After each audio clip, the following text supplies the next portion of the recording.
ভাই ভাই সিপিএমের মতো নয় আরে পিছিয়ে আগে পিছিয়ে মতো ভাই ভাই সিপিএমের মতো নয় আরে পিছিয়ে আগে পিছিয়ে মতো ভাই ভাই সিপিএমের মতো নয় তাই তো বলে লাল লাল করব না ভাই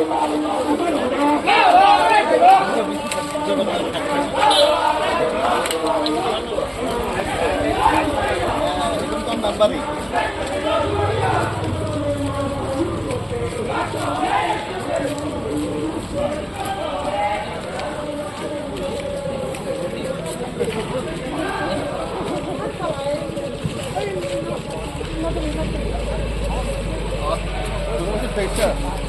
জুলগমান মারিয়া না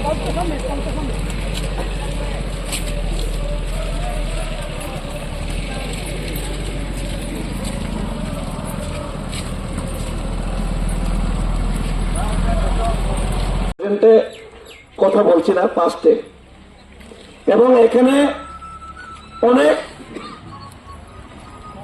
ত্রিপুরাজ্যের রাজনীতিতে অনেক স্মৃতি রয়ে গেছে সেই বামফ্রন্ট আমলে এবং কংগ্রেস যুব সমিতির আমলের বিভিন্ন ঘটনা সেই ঘটনার সাক্ষী হিসেবে এখনো আমরা বিচন্দ্র স্মৃতি দেখতে পাই। আজকে আমার প্রশ্ন একটাই সিপিএম ভাইদের পক্ষে সিপিএম ভাইদের আমি একটাই প্রশ্ন করতে চাই পরীক্ষিত ভাই এবং এখানে যারা অন্যান্য সিপিএম এর দুই একজন যারা নিজেকে বিপ্লবী বলে আখ্যায়িত করার চেষ্টা করছেন বামপন্থী বিচারধারায় অনুপ্রাণিত বলে নিজেকে তুলে ধরার চেষ্টা করছেন তাদেরকে আমি কয়েকটাই প্রশ্ন করতে চাই। আপনারা দিল্লি में दोस्ती त्रिपुरा में कुश्ती সেই ফর্মুলায় ত্রিপুরাজ্যের মধ্যে প্রায় ৭০টা বছর কোন সময় কংগ্রেস কোন সময় বামফ্রন্ট আপনারা এখানে শাসন করেছেন। ত্রিপুরাজ্যের মধ্যে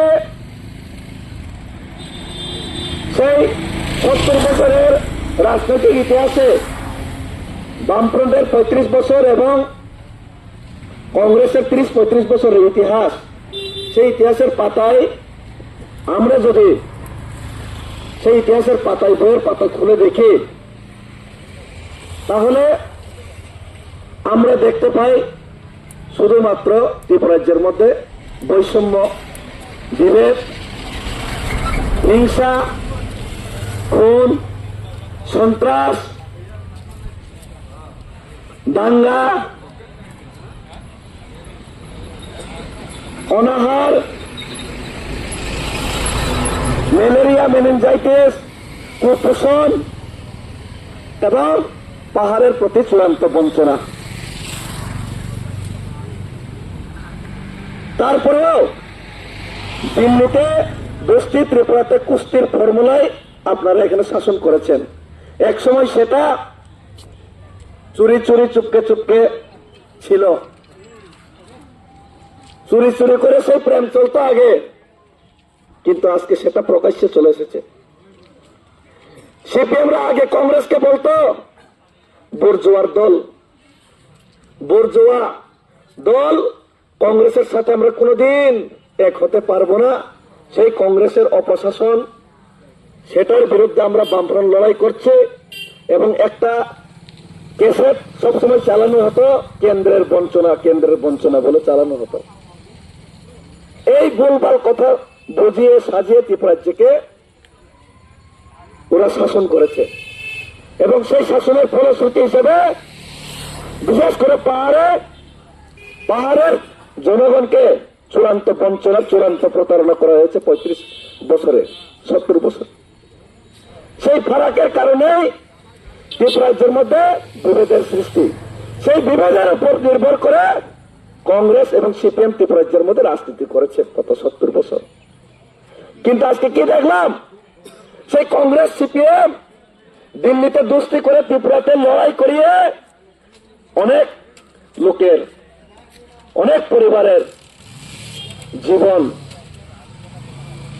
ধ্বংস হয়ে গেছে, অনেক পরিবার খুন সন্ত্রাসের শিকার হয়েছে, অনেক পরিবার এখনো সিপিএম এবং কংগ্রেসের মধ্যে সন্ত্রাসের কারণে ত্রিপুরাজ্যের মধ্যে অনেক কংগ্রেস ফ্যামিলির লোক এখনো জেল খাচ্ছে। সেটা আমার কোনো বানানো কথা না। জুলাই বাড়ির থেকে এখনো সেন্ট্রাল জেলে কংগ্রেসের কর্মী 6-7 জন সেন্ট্রাল জেলের মধ্যে যাবজ্জীবন কাটাচ্ছে কংগ্রেস আর সিপিএম এর মধ্যে। এবং অঞ্জনক চৌধুরী আর এই এমএলএ এর নাম কি জানি ছিল এই জুলাই বাড়ির ব্রজনক চৌধুরী, সরি ব্রজনক চৌধুরী, ওনার ভাই কংগ্রেস আর সিপিএম এর মধ্যে ঝগড়ার কারণে, কংগ্রেস আর সিপিএম এর মধ্যে সন্ত্রাসের কারণে